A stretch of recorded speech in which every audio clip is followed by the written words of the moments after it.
benar seperti pujian kami. Kami bukan milik kami sendiri, tapi kami adalah milik-Mu Allah yang telah menciptakan kami. Sehingga kehidupan kami pertanggungjawabkan di hadapan-Mu. Kehidupan kami bukan milik kami, yang harus kami pakai dengan sesuka hati kami. Tapi kami boleh hidup sebagaimana yang Tuhan kehendaki. Biarlah hati kami terbuka untuk hal itu. Kami mengerti siapa diri kami, dan kami tahu untuk apa Allah menciptakan kami, sehingga tujuan hidup kami jelas. Langkah kami ke depan menjadi terarah dan terpimpin, karena Engkau Allah pemilik yang mengarahkan setiap langkah kami. Pada pagi hari ini hati kami telah siap untuk diisi oleh kebenaran firman-Mu. Biarlah kami seperti tanah subur yang menyambut firman dengan lembut, sehingga firman itu dapat bertumbuh di dalam hati kami. Terima kasih Tuhan, kami serahkan pemberitaan firman ini. Biarlah kuasa Roh-Mu yang kudus bekerja di tengah-tengah kami, menyatakan isi hati-Mu, dan menjamah setiap orang yang hadir, dan setiap orang yang mengikuti secara online, supaya masing-masing kami diberkati oleh firman Tuhan. Dalam nama Tuhan Yesus kami berdoa. Amin. Jemaat dipersilakan duduk. Mari kita membaca dari Kitab Ulangan pasal 4 ayat 1 sampai 10. Ini perjanjian lama. Ulangan 4 ayat 1 sampai 10.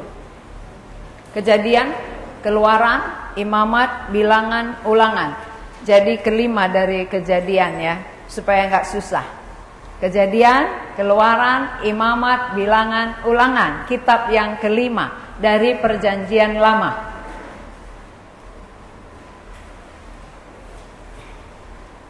Kalau sudah dapat, kita akan baca mulai dari kaum Adam ayat 1, kaum Hawa ayat 2. Demikian seterusnya, kita bergantian sampai ayat 10. Dimulai dari kaum Adam. 2, 3, ya.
Ya, terima kasih untuk pembacaannya. Tema khotbah kita hari ini, pelaku dan pengajar. Kalau menjadi pengajar gampang, tetapi menjadi pelaku yang sulit. Kalau pengajar banyak sekali di tengah-tengah dunia zaman sekarang ini. Banyak orang bisa menguraikan, mengajarkan, tetapi apakah yang diajarkan itu sudah dilakukan? Ini yang penting. Maka Musa menasihati bangsa Israel. Musa memerintahkan mereka bukan hanya menjadi pendengar dari firman, tetapi menjadi pelaku. Di dalam ayat 1 dinasihati, sekarang hai orang Israel, dengarlah ketetapan dan peraturan yang kuajarkan kepadamu untuk dilakukan. Bukan untuk didengarkan, tetapi untuk dilakukan. Jadi pengajaran Tuhan mungkin sudah banyak kita tahu. Ajaran perintah-perintah sudah dihafal. Tetapi dari antara yang kita tahu, yang kita dengar, yang kita hafal, berapa yang kita lakukan? Berapa firman yang sudah kita lakukan sejak kita menjadi orang Kristen? Di sini dikatakan apa yang kuperintahkan untuk kamu lakukan, supaya kamu hidup dan menduduki negeri yang diberikan kepadamu oleh Tuhan Allahmu. Jadi apa rupanya perintah yang perlu dilakukan bangsa Israel? Dan apa perintah yang perlu kita lakukan? Saudara, di sini dikatakan di dalam ayat 2 ya, ini perintahnya yang harus kita lakukan. Kita baca bersama. 2, 3 ya.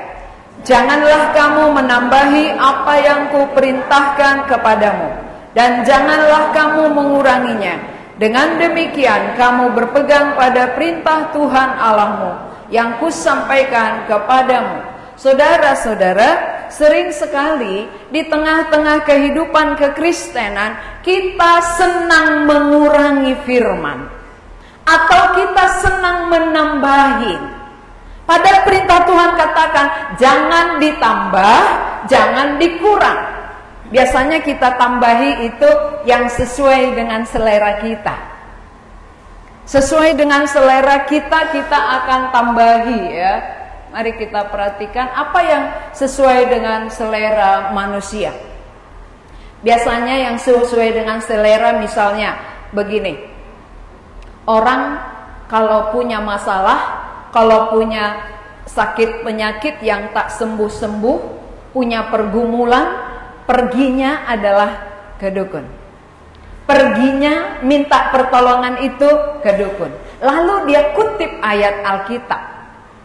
Dia bilang apa? Cerdiklah seperti ular, tuluslah seperti merpati.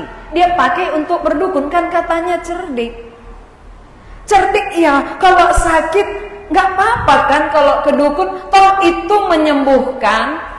Menurut saudara itu menambahi firman atau menafsirkan selera?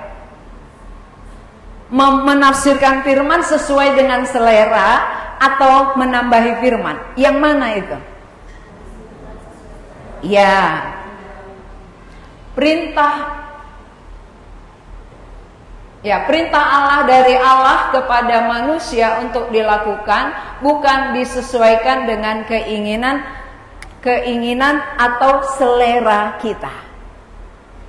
Seringkali orang memakai firman untuk dipakai sesuai selera, sesuai keinginan. Maka apa yang dia inginkan, dia kutip firman. Walaupun bukan itu pengertiannya, bukan itu maknanya, tetapi dikutip demi mencapai keinginannya, mencapai seleranya. Salah satu keinginan manusia biasanya apa? Yang kita kutip firman Tuhan, supaya ada pengalaman-pengalaman. Biasanya pengalaman kita mengutip firman itu yang mana? Maksudnya mengutip firman menyesuaikan dengan keinginan, dengan selera hati kita. Mana sering kita pakai? Yang mana? Nggak pernah kutip firman ya, karena firman pun nggak tahu. Firman Tuhan nggak tahu yang mana mau dikutip gitu ya. Ya gitunya.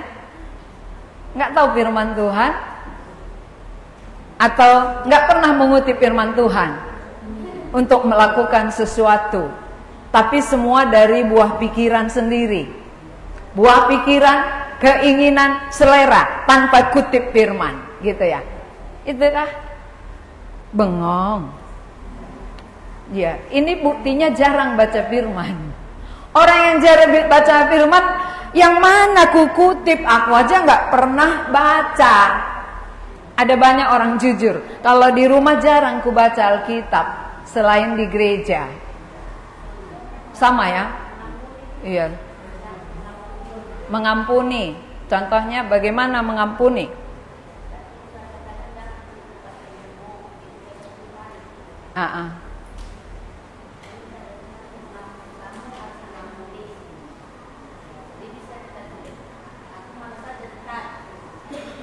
Oh, itu namanya kamu harus mengampuni. Tetapi alasan kita, aku sudah mengampuni, tapi aku malas dekat dengan dia, gitu. Aku sudah sebenarnya mengampuni dia dalam hatiku, tapi aku nggak mau dengan dia, ya kan? Itu benar? Benar atau salah? Benar ya, benar prakteknya, tapi di hadapan Tuhan salah kan? Kalau sudah mengampuni, ya berarti hatinya plong, nggak ada lagi sakit hati, benci, dendam, nggak ada. Berarti jumpa pun nggak masalah. Tapi kalau dibilang aku sudah mengampuni, tapi aku nggak mau melihat mukanya. Nanti kalau aku lihat mukanya, aku ingat lagi salahnya. Itu berarti belum mengampuni. Nggak kulihat dia, lupa aku. Begitu kulihat wajahnya, kuingat lagi dosanya. Apakah Tuhan demikian terhadap kita? Kalau kulihat wajahmu, benci kali aku lihat kau. Kalau Tuhan pasti setiap saat melihat kita. Mana pernah Tuhan nggak melihat ya? Setiap saat melihat apa yang kita lakukan, jahat atau baik itu semua terang benderang. Apakah waktu jahat dia bilang apa? Aku nggak suka lihat wajahmu, kuampuni kau ya, tapi nggak kulihat lagi kau. Nggak mungkin. Justru Tuhan mengampuni datang, ya. Aku mengampuni kamu dengan rela datang menjumpai engkau. Ini yang benar. Pengampunan itu merendahkan diri. Tetapi dendam itu menyombongkan diri. Masih adakah di antara kita yang sombong di sini? Enggak ya. Pasti enggak ada yang mengaku maksudnya. Iya. Enggak ada yang mengaku. Walaupun di dalam hati ngaku, tapi di dalam mulut enggak ya. Gengsi. Sering sekali kita nggak menyadari bahwa apa yang kita lakukan sehari-hari menyakiti hati Tuhan, menyakitkan hati Tuhan. Tapi kita katakan, aku percaya, aku melakukan perintahnya, tapi satu perintah aja pun kita langgar, itu menyakitkan hati Tuhan. Kalau kita benci, dendam, akar pahit, ya, tersimpan di dalam, lalu ke gereja hari Minggu, hari Senin dendam sampai Sabtu, Minggu, aku mengampuni, tapi nggak usah kulihat dia. Itu nggak benar ya, itu tidak benar. Kalau dia sudah diampuni, sama dengan luka. Ketika kita terpotong, ini luka, lalu diobati, sebelum dia sembuh total, waktu tergesek oleh teman kita, dia pasti berdarah lagi. Tapi kalau sudah sembuh total, tergores pun dia, apa tersenggol pun dia nggak luka, dia nggak berdarah, karena sudah sembuh. pengampunan dari dalam hati kita, kalau memang itu sudah benar dan sudah sembuh, waktu disenggol orang pun nggak akan luka lagi. Kalau nggak disenggolnya tadi nggak marahnya aku. Ini karena dipancingnya, makanya aku marah. Ya berarti belum sembuh. Belum sembuh penyakit saudara. Jadi datang ke gereja untuk apa? Berobat. Tapi kalau nggak dimakan obatnya, pulang tetap sakit. Kan orang datang ke dokter berobat ya. Lalu dokter, nah ini resepnya, tebus di apotek, beli makan 3 kali sehari. Lalu kita tebus, kita ambil obatnya, lalu kita simpan di laci. Udah berobat? Sudah. Dokter siapa? Spesialis. Bagus sekali dokternya. Jadi kamu kok batuk-batuk? Iya, obatnya belum kumakan. Iya kan? Sudah ke dokter? Sudah. Dokternya bagus? Bagus. Lalu penyakitmu kok nggak sembuh? Karena obatnya tidak dimakan. Jadi kalau kita beribadah, ini sama dengan berobat secara psikis. Berobat secara rohani. Kerohanian kita yang diobati, karena kerohanian kita yang sedang sakit. Penyakitnya apa? Dendam. Dendamnya udah karatan. Karena udah puluhan tahun kan udah karatan itu. Lalu nggak mau dikikis. Udah karatan pun kalau mau dia dikikis tiap hari, diasah tiap hari, kan akhirnya kilat juga ya. Ini enggak, mari karatmu ku bersihkan kata Tuhan. Enggak usahlah, memang begini dari dulu. Sini, kalau karatan enggak bisa dipakai motong sayur atau motong buah, enggak apa-apalah.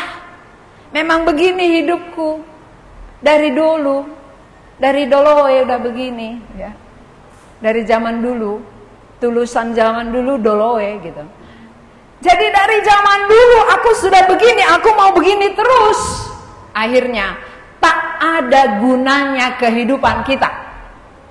Orang yang tidak mau diobati secara rohani, kehidupannya tak dipakai Tuhan. Saudara mau hidup nggak dipakai, mau hidup nggak guna, asal hidup saja. Kalau kita asal hidup saja, maka hidup kita di hadapan Tuhan tak berarti.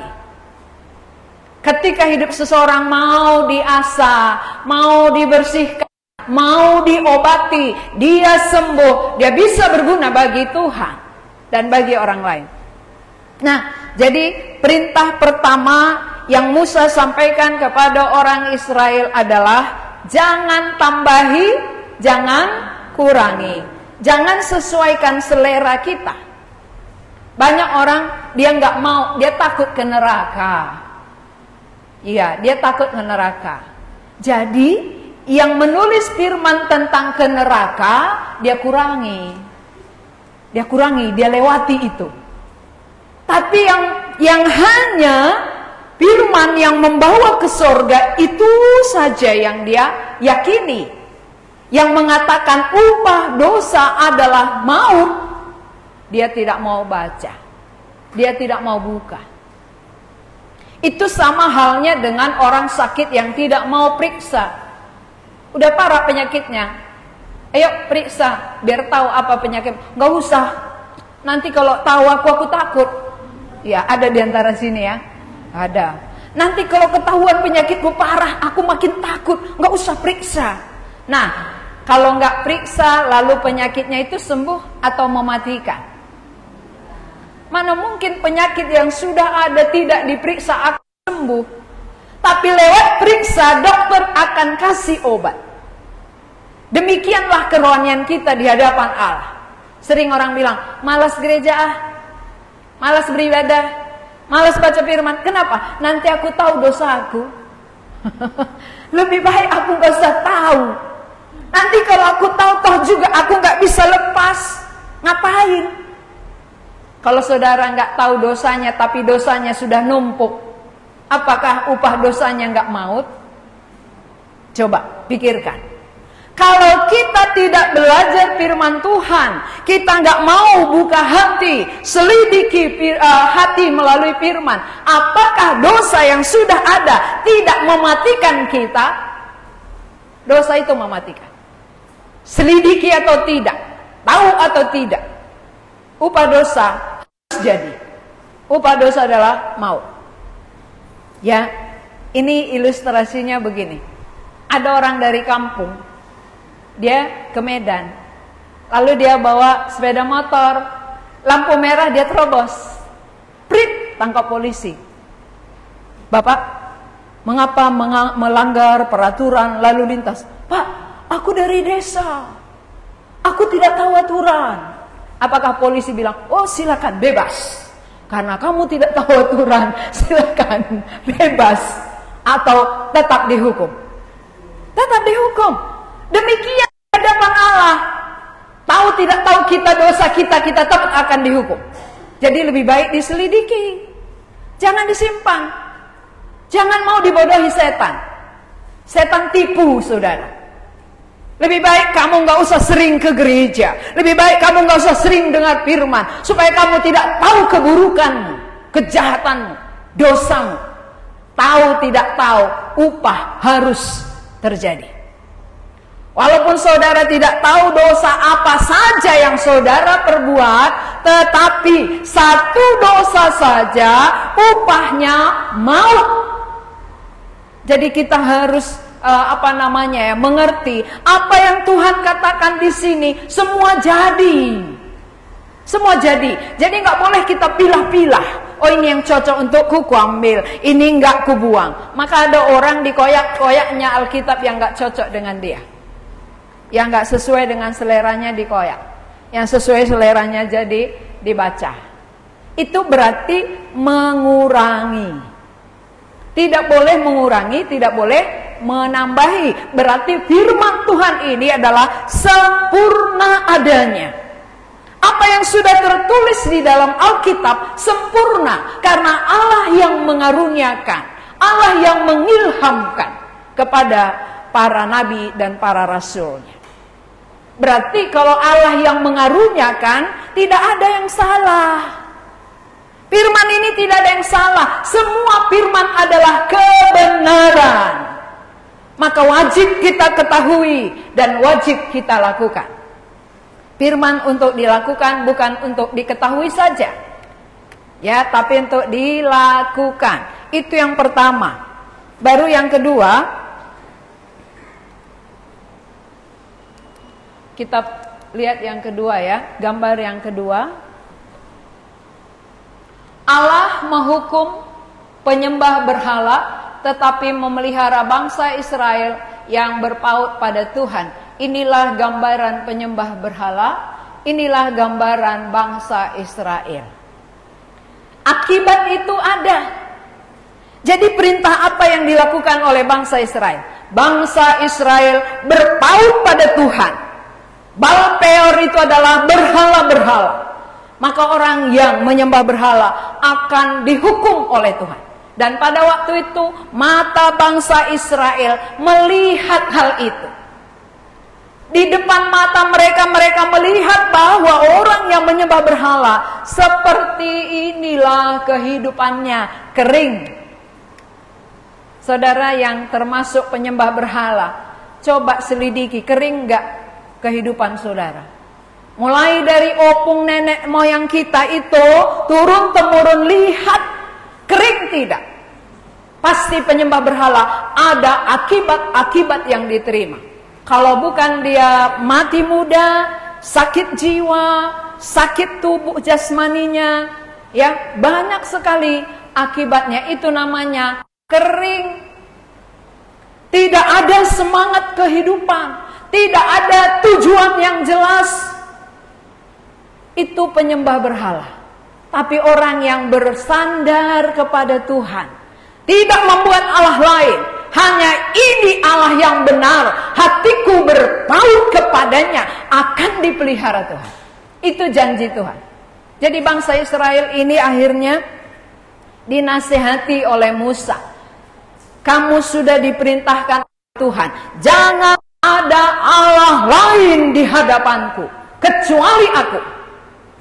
Siapa di antara kita yang hadir hari ini yang masih ada Allahnya yang lain? Ada Allah lain itu enggak mesti patung besar. lalu sujud di situ, tidak. Allah lain, kemana hati kita berpaut lebih dari Tuhan, itulah Allah lain kita. Itu menjadi berhala kita. Hati berpaut melebihi kepada Tuhan, berarti itu sudah menjadi berhala modern. Jadi zamannya modern, berhalanya juga modern. Kalau zamannya zaman dulu, berhalanya pun berhala zaman dulu. Kalau zaman dulu berhalanya apa? Batang pohon yang besar, sungai, itu berhala zaman dulu. Lalu batang pisang. Kalau berhala zaman sekarang adalah handphone nomor 1. Itu berhala zaman modern. Siapa yang tidak punya handphone zaman sekarang? Siapa yang tidak dikuasai handphone? Sulit dia lepas dari handphonenya. Lebih sulit dia lepas dari handphonenya ya ketimbang dari yang lain-lain. Kalau ini sudah mulai dilupakan, ditarik hatinya, lebih condong kepada handphone. Ditarik hati dan pikirannya, waktunya, semuanya kepada handphone. Karena itu menarik hati. Kalau dosa kan menarik hati ya. Memberi pengertian dan menarik hati sama dengan Hawa. Hawa mengambil buah itu karena menarik hatinya. Maka dia makan. Handphone menguasai kita sampai kita lama tidur, maka ibadah ngantuk, ya kan? Saya perhatikan kalau saya duduk di belakang, saya lihat satu-satu. Kasihan mereka. Udah datang jauh-jauh, bayar ongkos, tapi nggak dengar firman gitu. Saya perhatikan itu. Saya lihat siapa yang ngantuk. Kasihan. Kenapa ngantuk ibadah? Bukankah ini beribadah berhadapan dengan Allah? Lalu mengapa kita nggak serius?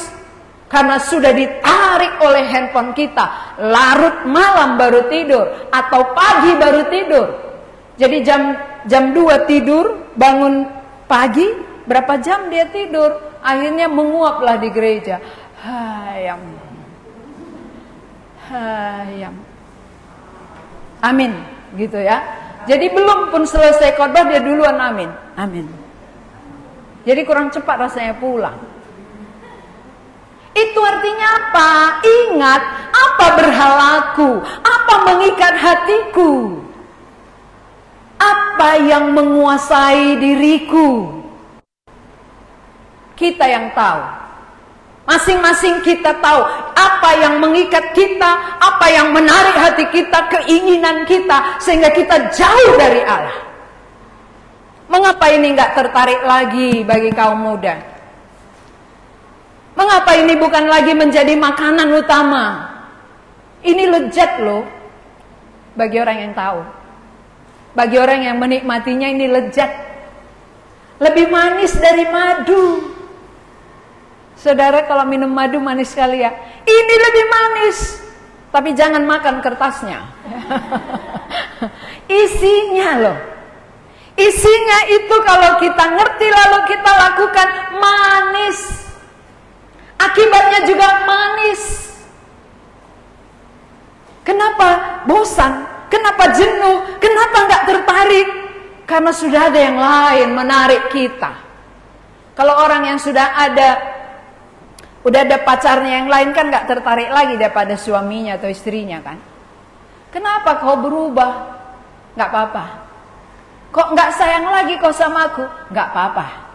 Kenapa nggak pulang-pulang? Nggak apa-apa. Kan gitu ya. Karena apa? Karena sudah ada yang lain yang menarik dia, menjauhkan dia dari pasangannya yang sesungguhnya. Maka terjadi perselingkuhan di mana-mana. Jadi anak muda punya pacar 5, ya kan? Akhirnya pacar pertama sekali ditelepon, sebulan sekali. Ya. Tadi tiap hari, karena sudah ada ganti yang lain, sekali sebulan. Karena sudah banyak ya, akhirnya dilupakan. Demikianlah manusia di hadapan Allah. Coba kita pikirkan dulu. Semua berpikir, siapa yang mencintai saudara? Siapa yang paling mencintai kehidupan kita? Coba pikirkan, sadar, jangan ada yang tidur. Coba lihat temannya sebelah, sadar nggak dia? Jangan nanti nggak sadar dia siapa yang mencintai dia. Coba pikirkan, di tengah-tengah bumi ini adakah cinta yang melebihi cinta Allah? Cinta siapa?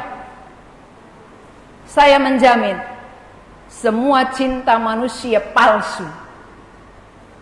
Tapi cinta Allah asli. Tidak bisa diragukan. Siapa yang mau dirayu-rayu oleh dua sekaligus, ya, dua ceweknya, dua cowoknya, itu palsu. Karena cinta nggak bisa dibagi-bagi. Cinta itu kalau dia memang benar mencintai pasangannya, dia kasihi sepenuh hatinya. Dia tidak mau lirik sana lirik sini walaupun lebih cantik orang lain.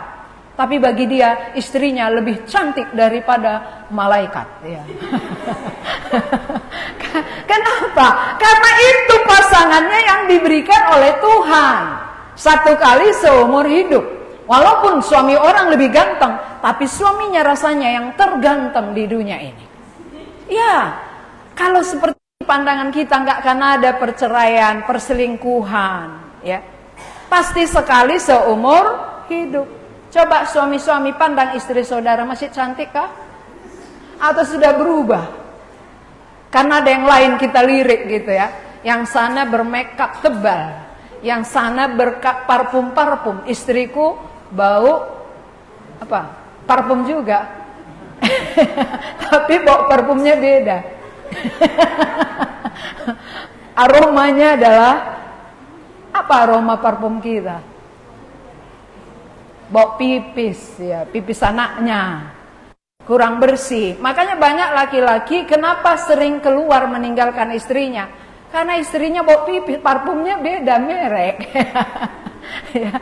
Memang kita ngerawat anak, ya, kencingi anak wajar, tapi kan bisa kita bersihkan, ganti, cuci gitu ya, supaya aromanya enggak aroma yang asing.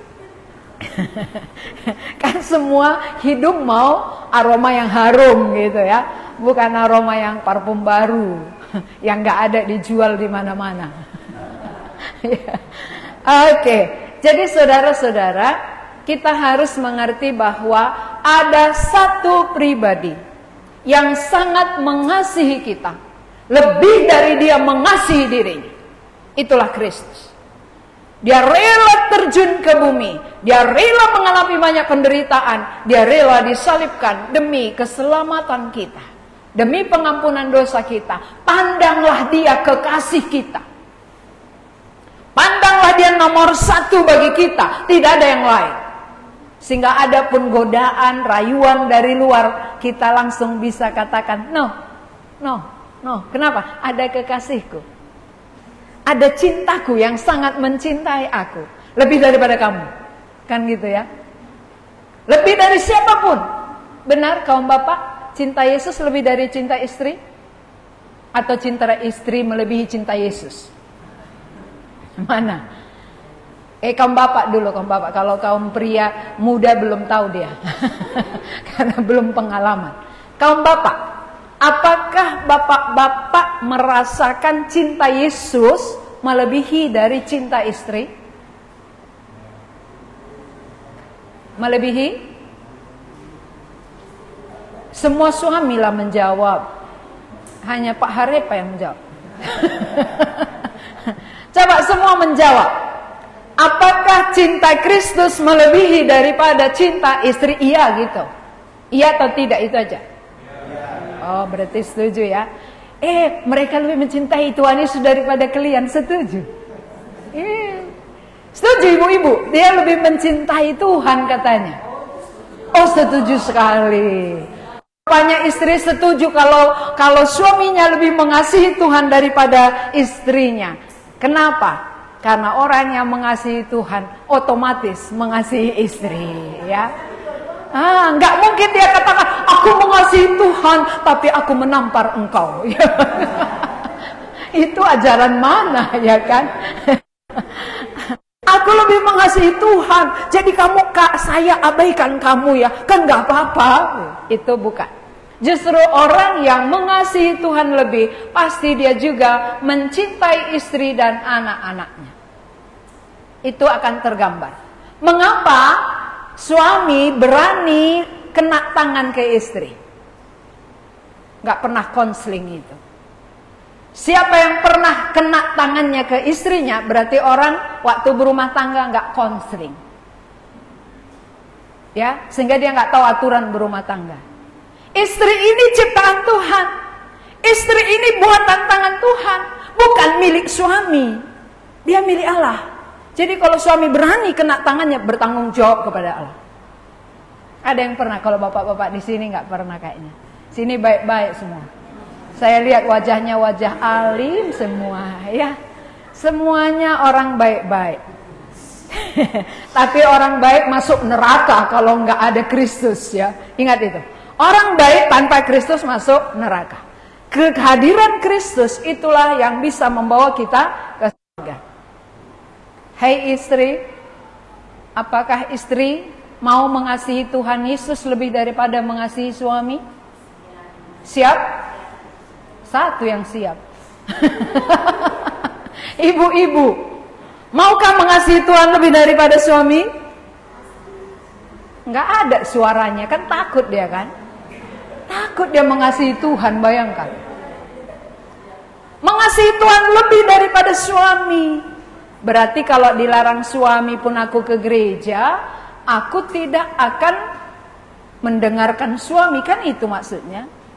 Kalaupun dilarangnya aku jangan ke gereja, aku tetap beribadah. Mengapa? Karena aku lebih mengasihi Tuhan daripada suamiku. Itu dia maksudnya, contohnya. Ya, jadi kalau ada Tuhan lebih mengasihi kita, Tuhan yang harus kita dengar, Tuhan yang harus kita ikuti perintahnya. Perintahnya tadi jangan tambahi, jangan kurangi, jangan ada Allah lain. Berarti Allah yang kita sembah hanya Yesus satu-satunya. Di luar itu bukan Allah. Itu sudah ilah lain. Ilah zaman modern banyak jenisnya. Itu semua yang menarik kita jauh dari hadapan Tuhan. Hal-hal apapun itu yang menarik hati kita jauh dari Tuhan, berarti itu berhala kita. Contoh misalnya apa? Pemuda ganteng bertemu dengan cewek cantik. Kalau cewek itu sudah nomor satu bagi dia lebih dari Tuhan, berarti pacarnya adalah berhalanya. Berarti ceweknya adalah berhalanya, karena cewek lebih dari Tuhan. Ceweknya ajak, ya bang kita jalan-jalan hari Minggu, yuk, gitu ya. Gak usah ibadah bang, ya. Ini artinya bahwa pacarnya nomor satu. Tapi kalau orang yang menomor satukan Tuhan, ketika diajak pacar jalan-jalan hari Minggu, dia akan tolak. Kita harus beribadah. Kita harus menghormati Tuhan. Kalau karena itu kau putuskan, aku putus kita sekarang. Oh, kan gitu ya. Itu baru iman yang benar. Kalau karena aku ngikut Tuhan, kau putuskan sekarang juga, jangan nanti. Kan gitu dia. Itu bukti kita mengasihi Tuhan. Adakah kasih kita seperti itu? Jauh ya, jauh, masih jauh dia ya. Masih jauh kan? Kalau sudah ada, pasti kita bertumbuh. Pasti kita punya pengaruh. Orang yang sadar dikasihi Tuhan, orang yang mengasihi Tuhan, dia akan mengutamakan Tuhan daripada gak ada berhala-berhala, gak ada Allah lain, hanya Yesus Allah. Allah satu-satunya Yesus. Dia satu-satunya yang rela berkorban untuk kita. Adakah orang rela berkorban bagi kita? Enggak ada. Yesus turun dari sorga, rela mengorbankan dirinya demi keselamatan kita. Itu bagian kedua. Ketiga, mari kita perhatikan. Ini Alkitab ya, bukan berarti dia injak Alkitabnya. Itu hanya gambar ya. Maksudnya orang yang melakukan firman, dia dekat dengan Tuhan. Maka tadi dikatakan, Allah manakah di dunia ini yang begitu dekat dengan umatnya, bisa berbicara dengan Allah. Allah mana? Dan Allah yang berbicara, Allah yang mendengar, Allah yang dekat. Allah mana ada di dunia selain daripada Yesus? Tidak ada. Hanya Yesus yang mendengar doa kita. Hanya Yesus yang mengerti kita. Hanya Yesus yang menjawab pergumulan kita. Itu berarti setiap orang yang hidup di dalam firman-Nya dekat dengan Tuhan. Kalau kita dekat dengan Tuhan, berarti Tuhan akan nyatakan dirinya kepada kita lebih dalam lagi. Nyatakan kehendaknya kepada kita lebih dalam lagi. Sehingga orang yang dekat dengan Tuhan, dia semakin mengenal Tuhan, semakin mengerti kehendak Tuhan, dan semakin hidup di dalamnya. Tapi kalau kita nggak pernah lakukan, kita jauh. Walaupun kita baca Alkitab, tapi kita nggak lakukan, ini jauh. Sehingga kita tidak tahu isi hati Tuhan, tidak dibukakan oleh Tuhan, tidak dinyatakan dirinya lebih dalam. Sehingga bagi orang yang pengenalannya samar, gampang stres, gampang putus asa, gampang mau mengakhiri hidup. Tapi orang yang mengenal Tuhan lebih dalam, dia bisa menjalani hidup suka duka. Suka duka, bukan tetap percaya, kan gitu ya. Bukan dalam sukanya aja aku percaya, dalam dukanya aku ragu, bukan. Tapi dalam suka duka, aku tetap percaya Dia. Dalam suka duka, aku berjalan bersama dengan Dia. Itu poin ketiga. Orang yang melakukan firman Tuhan, punya hubungan baik dengan Tuhan, sehingga Tuhan menyatakan isi hatinya. Kalau seorang pria dengan seorang wanita sudah dekat sekali, semua isi hatinya dikeluarkannya kan? Termasuk isi dompetnya, iya kan? Karena sudah dekat kali dia. Jadi nggak ada lagi yang dia sembunyikan, nggak ada lagi yang dia tanggungi. Karena dia sudah dekat, sudah saling kenal, maka isi hatinya dia curahkan semuanya. Dan isi dompetnya juga dia berikan. Mau apa, Dek? Mau beli baju? Beli sendal? Ayo. Itu kalau sudah dekat dan sudah kenal. Tapi kalau masih jauh, takut ya. Itu masih takut. Ini teman atau lawan gitu. Tapi kalau kita dekat dengan Tuhan, isi hati Tuhan dicurahkan bagi kita. Saudara dekatnya dengan Tuhan? Hanya dekat Allah saja aku tenang. Itu lagunya ya. Daripada nyalah keselamatanku. Hanya Dia gunung batuku, hanya Dia kota bentengku. Aku tidak akan goyah selama-lamanya. Kita tidak goyah selamanya atau ada persoalan langsung goyah. Ketika diberkati, puji Tuhan.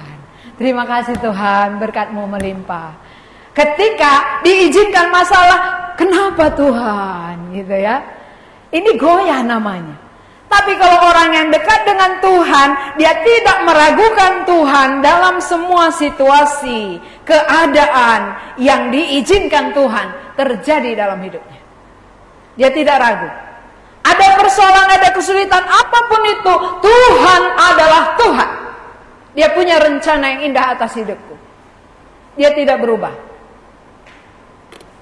Hanya Dia gunung batuku, hanya Dia kota bentengku, aku tidak akan goyah waktu diberkati.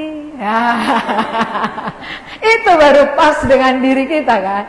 Kalau selama-lamanya berarti waktu sakit tidak goyah, waktu ada masalah tidak goyah, waktu ada kesulitan tidak goyah. Kan itu selama-lamanya. Tapi waktu ada masalah kita goyah, berarti aku tidak akan goyah waktu diberkati. Jadi ganti dia lagunya. Tapi marah nanti penulisnya. Ya kalau diganti. Baik, kita lanjut. Yang keempat ya. Melakukan firman sebagai contoh pada generasi sekarang.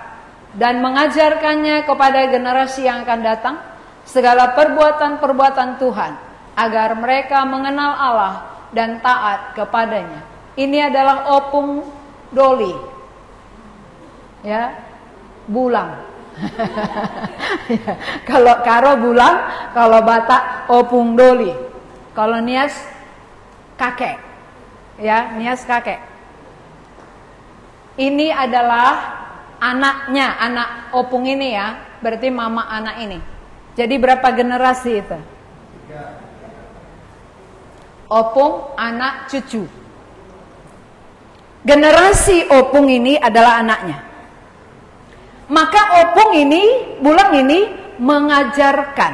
Ya, pertama adalah melakukan perintah Tuhan di dalam hidupnya sehingga anaknya ini lihat.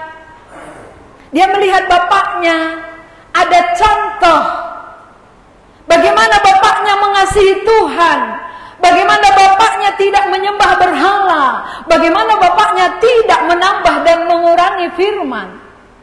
Dia lihat. Jadi bapaknya melakukan dulu. Sesudah dilakukan oleh bapaknya, dilihat oleh anaknya, maka bapaknya ini sampaikan. Tadi diperlihatkan, lalu disampaikan, diajarkan. Sekarang ibunya ini meneruskan kepada anaknya. Mengapa perlu diteruskan kepada anak? Pertama ya, kenapa perlu diteruskan? Ya,